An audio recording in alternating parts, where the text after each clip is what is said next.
I can bring these out again and just drag them and drop them if I like to keep them on the screen. The background right now is just locked, but I'm going to give it a title. I have it scan. I'll keep it at scan and just dim these images. In my layer 2, I'm just going to put the graphics. So sometimes you may get if you're in the field, you get a job that has to be done quickly. This is the case.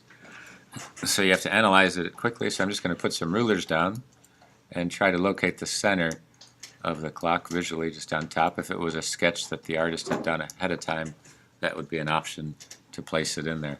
I can even lock that layer if I want and work above it, but right now I'm just going to keep it set up there. So when you take a look, there's a couple ways to do this and look at some of the shading that's on the inside. They have this glow. So I'm going to start with a circle and just go to Option, sets it from that center point, and the Shift key, and try to place it in there. I can see I'm slightly off my guest center there, but I'm going to keep it that way just to keep it set up there. So here's this inside piece, and when I offset it a little bit, just scooch it over here so you can see it, it has an inner glow. It also has a color. When I double click this, if I do take this dim image off, you'll be able to see it has kind of a green piece color, so I can click on it and actually fill it with the green since I have it there. I'm not starting anything new, but I do have the color tones over here if I want to adjust those and just kind of leave them out there. They have a glow all the way around it, and that is an effect. You got a couple sections up into here where you have rasterize, stylize, outer glow, inner glow, and what happens is you get this similar piece, some of the Photoshop files coming across, so it gives you a little bit of a section that you can take a look at. So you can increase it that way. So it's kind of giving you a little bit of a section here. I'm just going to darken this up. And you can kind of see that, have it too far into the center piece here. Let's see if I do it from the edge over. So this is giving me this size. This gives me the blur. Okay, and this just gives me the opacity, so I can increase, decrease that. So it's kind of building that section up for that first part. So I'll keep that as an okay one there. Just going to set this back into the center line, and you can see the smart guides kind of telling me that's intersecting those guides, and just go to Object and Hide. Command 3 is the keystroke for it, just so I can still see through it. The outside edge has a kind of a shaded piece, so first of all, just go back to Show All just so you can see it. And I can see this thickness of here.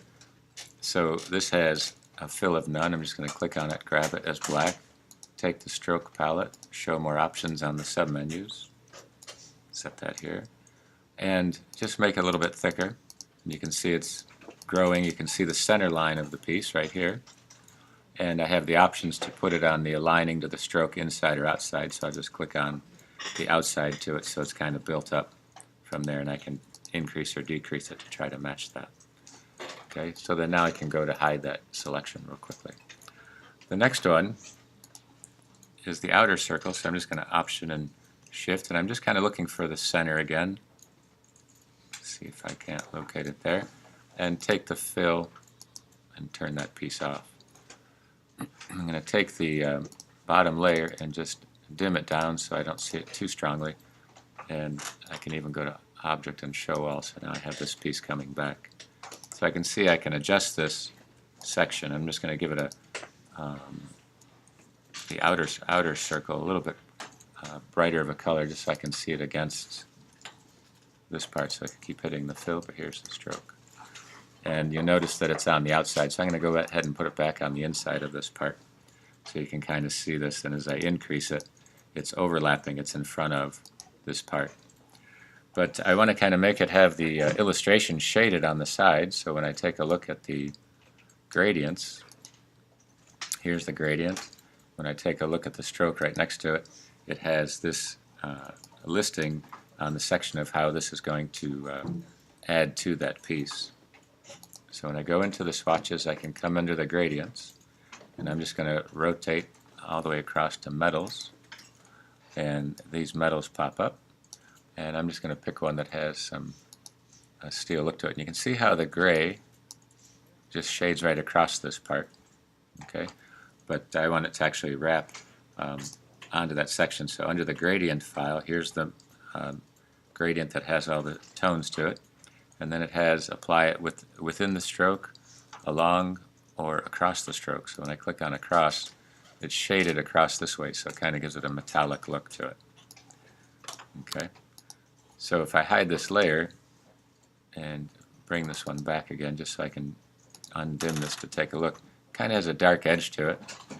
Okay, so I can take this stroke that has the gradient on it, here it is right here, and just select this piece, take the color, and put the dark edge onto it. So that gives me that file size there.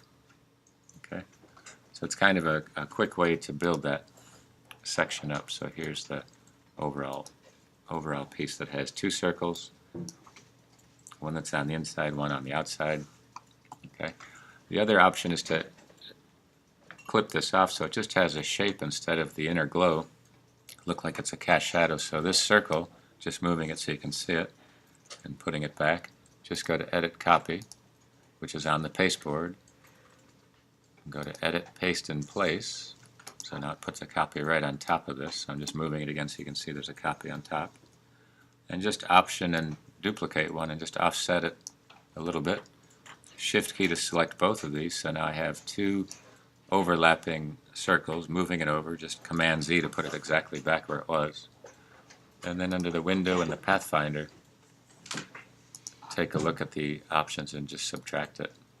And this gives me that shape. I can take off the fill. It does have this kind of a stroke, and once that piece is there, I can change the opacity just to let it show through there. So it's another way to do the shading of the outer section of the clock. The last part is just the numbers and this couple of the dials here. So I'm just going to put a new piece up at the top, reset this to black and white, take the text tool, just click and type out 12. Here's the font, just shift key a little bit larger. Under the options that have the character, under type and character, it's going to give me this section. So here's the options for that. I can show options, more options. And this is just giving me the function for this. I can just take the default and just make it a bold font. I can decrease the tracking, which is the spacing between the characters. So I'm just kind of placing that in there. Okay, make this a little bit larger. And there's a way to rotate it, but it's not going to place everything exactly there. So I'm just going to use the numbers, but before I do it, just make sure that the character is centered, the type is centered, and just hold the Option and take the Tab key and press it on here and just type in 1 and just Option this across. And I can just use the Option to set them all quickly. Okay. I'll try to finish it for you guys though.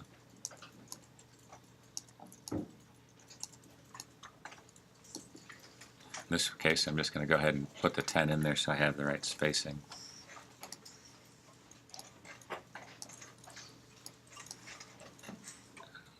So then I can just come back and highlight it. So it's highlighting that number.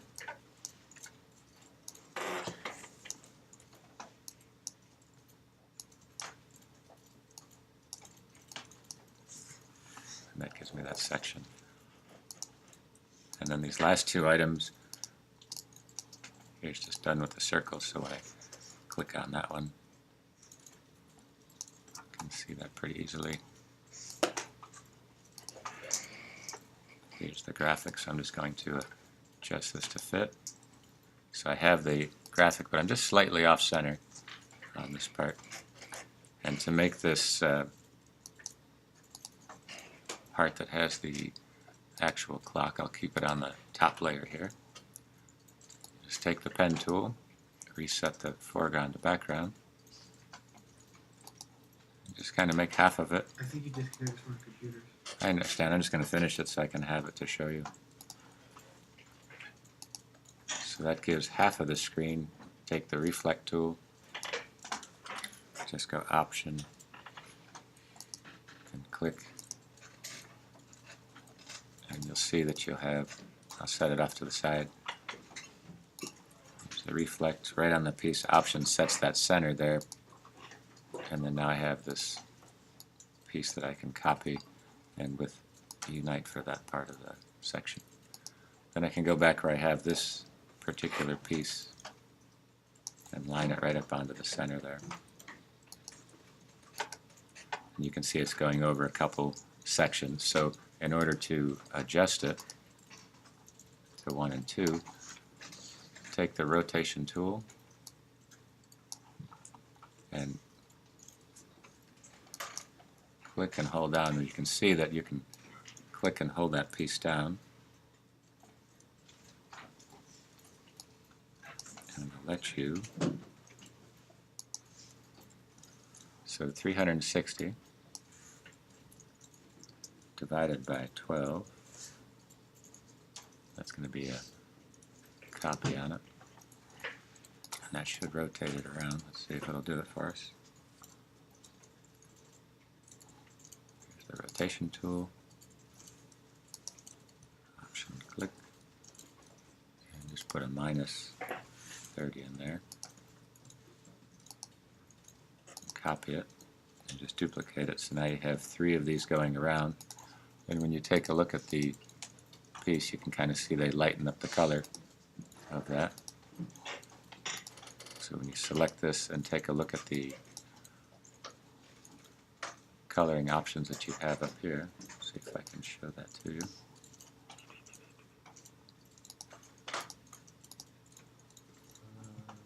Color guide. So I can select that one a little bit lighter.